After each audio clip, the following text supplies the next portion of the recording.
with both foreign policy and domestic policy, certainly for trade policy, it's a buckle your seatbelt time right now, because I think we're going to have a bumpy ride. The incoming president and his new cabinet and personnel are dealing with a world that is much different than it was in Trump 1.0. And this includes what you were talking about earlier in some instability, both political and economic, in the core of Europe. At the same time, where you have Russia, Ukraine, you have the unraveling of the situation in the Middle East. All eyes on whether or not the peace between Lebanon and Hezbollah and Israel actually manages to to stay just below the line of exploding. And now you have Syria that you're throwing into the mix, on top of what is the larger picture, the U.S. competition with China.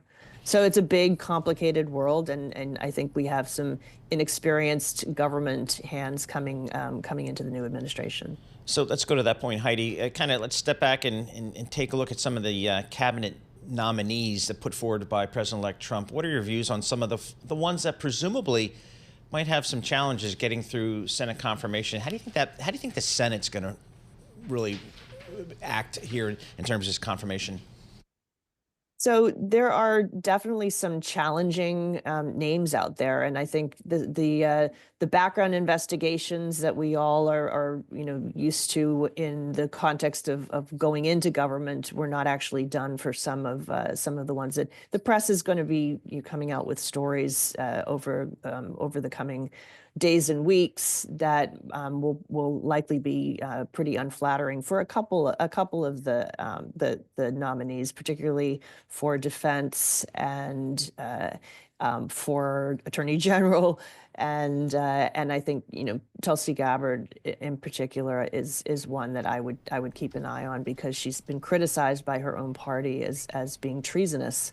That word being used by some Republicans in the past about her to take over an important role at DNI, dealing with all the intelligence agencies. On the economic side, I think you have a much better story with Treasury and with Kevin Hassett coming into the CEA role.